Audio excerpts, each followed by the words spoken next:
বাতিল ভোট, আবার বলতেছি, সকল বাতিল ভোট কিন্তু প্রেসিডেন্ট অফিসারকে চ্যালেঞ্জ করে এগুলো প্রমাণ করতে হবে।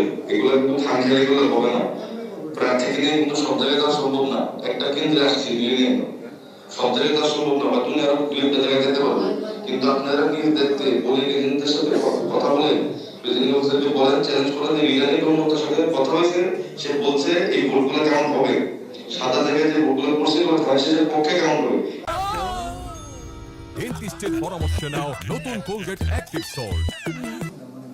আমরা ঢাকা ৮ আসনের একটা ভয়েস রেকর্ড আপনাদেরকে একটু শোনাতে চাই। ঢাকা ৮ আসনে, যেটা ইতিপূর্বে আমি পোস্ট করে জানিয়েছিলাম, লাইভেও আমরা বলেছিলাম যে ঢাকা ৮ আসনে যেই ভোটগুলো ফল্ট ভোট হয়েছে, যেই ভোটটা মার্কার বক্সে পড়ে না, আপনারা জানেন যে নির্দিষ্টভাবে আরপিওতে উল্লেখ আছে মার্কার বক্সে ভোটটা দিতে হবে।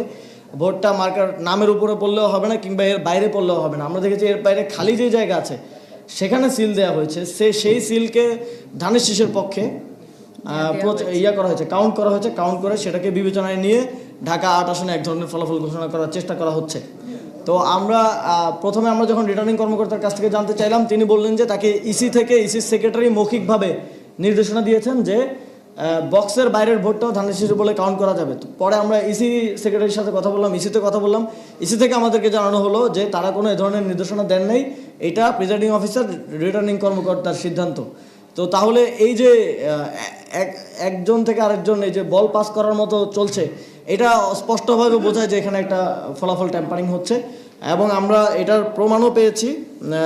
যিনি ঢাকা ৮ আসনের প্রার্থী, তার ভাগ্নের একটা কল রেকর্ড আমরা পেয়েছি, সেখানে তিনি ঠিক একই কথাগুলো বলছেন, যে সেটা আমরা আপনাদেরকে একটু শোনাতে চাই। সকল বাতিল ভোট, আবার বলতেছি, সকল বাতিল ভোট কিন্তু প্রেসিডেন্ট অফিসারকে চ্যালেঞ্জ করে এগুলো প্রমাণ করতে হবে। এগুলো কিন্তু খামখেয়ালি করলে হবে না। প্রার্থীকে নিয়ে কিন্তু সব জায়গায় দেওয়া সম্ভব না। একটা কেন্দ্রে আসছি নিয়ে সব জায়গায় দেওয়া সম্ভব না, বা তুমি আরো দুই একটা জায়গায় যেতে পারবে।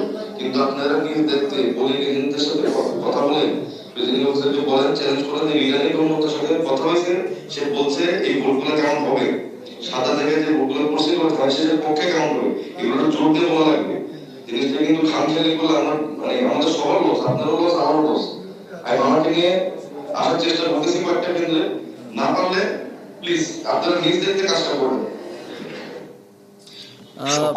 এই রেকর্ডটি আমরা পেয়েছি, যেটা প্রমাণ করে যে যে ভোটগুলো ফল্ট হয়ে গেছিল, বাতিল হওয়ার কথা, সেই ভোটগুলোকে ধানের শীষের পক্ষে ঢাকা ৮ আসনে কাউন্ট করা হয়েছে। সুতরাং এই ভোটের পরিমাণ কত, সংখ্যা কত, এবং এই বাতিল ভোটগুলোকে কাউন্ট করে যখন তারা হেরে যাচ্ছিল, এই দেরি করে বিলম্ব করে বাতিল ভোটগুলোকে কাউন্ট করে প্রিজাইডিং অফিসারদেরকে, এই যে উনি বলছিলেন যে প্রিজাইডিং অফিসারদেরকে কাছে যান আপনারা, গিয়ে তাদেরকে রাজি করে এই বাতিল ভোটগুলো কাউন্ট করেন, না করলে আপনারও লস, আমারও লস। সুতরাং এটা স্পষ্ট প্রমাণ যে এখানে বাতিল ভোট কাউন্ট করে মির্জা আব্বাসকে বিজয়ী করার এক ধরনের ষড়যন্ত্র হয়েছে। আমরা এই আসনের ভোটগুলো খুব স্পষ্টভাবে আমরা এই রিটার্নিং কর্মকর্তা এবং প্রিজাইডিং অফিসার যারা এখানে আছে তাদেরকে আর ভরসা করতে পারছি না। আমরা দাবি জানাচ্ছি যে নির্বাচন কমিশন এই ভোটগুলো কাউন্ট করে এই বিষয়ে একটা ফলাফল দেবেন, এবং যেই ভোটগুলো ফল্ট ভোট হিসেবে এসেছে সেই ভোটগুলোকে বাতিল করতে হবে।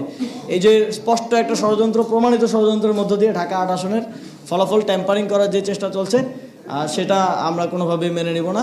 এবং এই বিষয়ে এই বিষয় সহ আরও সার্বিক বিষয়ে আমরা জোটের পক্ষ থেকে চূড়ান্ত সিদ্ধান্ত নিয়ে আপনাদেরকে অফিসিয়ালি জানাবো।